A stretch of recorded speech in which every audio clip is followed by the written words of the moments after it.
Ladies and gentlemen, Six Fig Stock Trader here from YouTube. In today's video, folks, we're going to be talking about Crypto.com. By now you've heard of the $15 million hack, and we're going to talk about what you can do to safeguard yourself against these types of vulnerabilities. We'll also go over the price charts because I found an interesting setup.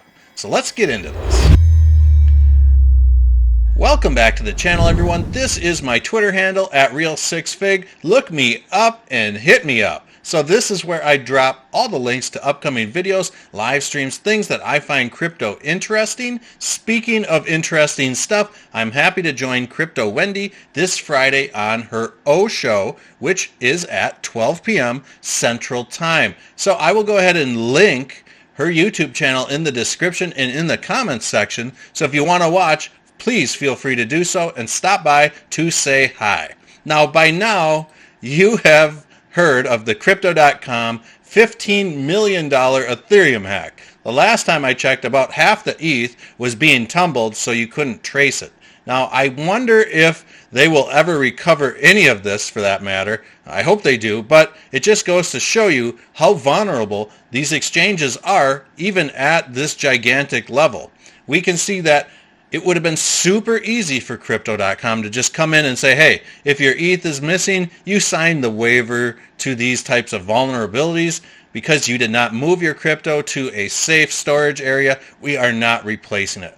But Crypto.com has upped their business ethics and said, okay, all these users that are now missing their crypto will have it replaced. So I give big props to Crypto.com for doing that. I do know that 15 million is just a drop in the bucket for them, but a lot of people's lives and really livelihoods were at stake. So big round of applause to Crypto.com for doing the right thing there. And that brings us to types of cold wallets. I like cold wallets. You can do all your own research on what type of wallet best suits you.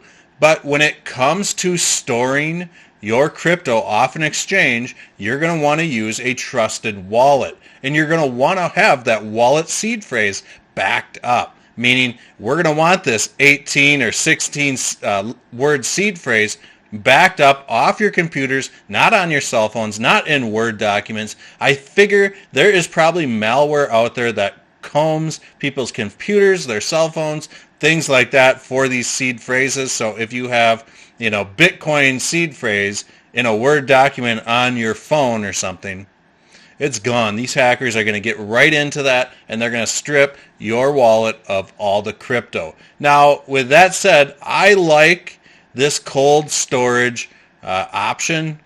Meaning you can keep your crypto in your wallet. You can really back up your seed phrases. So if your house burns down, if your computers get stolen, stuff like that, you can at least access your crypto remotely from a different computer or cell phone, things like that. So I'm not really sure that I really trust these Trezors or Trezor hardware wallets quite yet.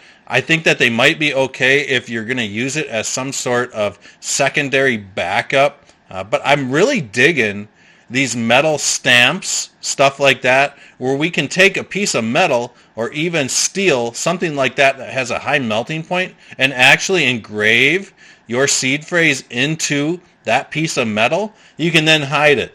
And if your house has a fire, guess what? There might be a chance that you can recover that. If you are keeping this stuff in some sort of electronic device and that thing catches on fire in a house fire, that thing's gone.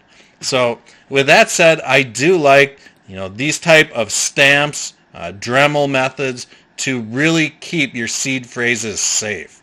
Now let's just jump right over to the charts because it looks like Crypto.com handled this well. And I think if they would have handled this poorly, we would have saw a massive sell-off. We can see that recently we now have a double bottom as far as the last 2 weeks go at right around this 43-cent level. But I do think that there is a possibility for price action to drift a little bit lower. And that's simply based off this bullish Gartley pattern.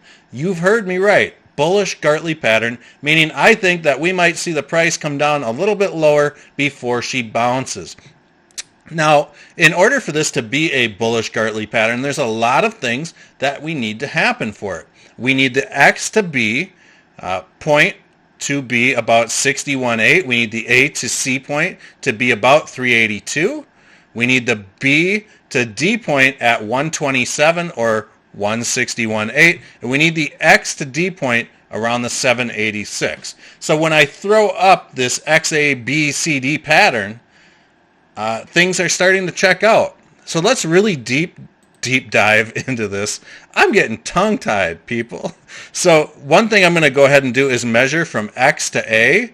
And what I'm looking for is any price to protrude further than the 786. What I'm really looking, though, for is the main body candle work to really come down and hit the 61.8 level, which it did quite nicely. And even with this scam wick to the downside here, we are still well within the regulations of retracement. So we did not exceed the 786 even on this scam wick. So that is great news to see.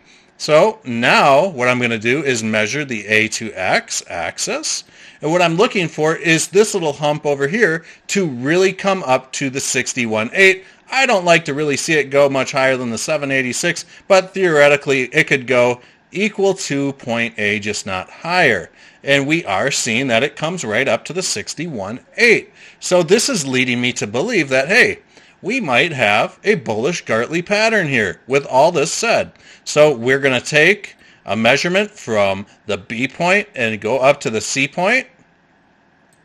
And you can kind of see this 42-cent level might be the bottom. However, the 161.8 at about 35 cents could actually be the bottom.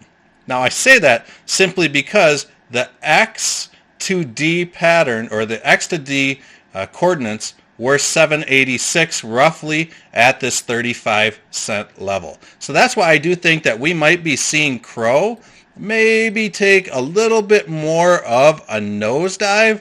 And I don't really want to say that this was strictly related to news events, because this really was already in play.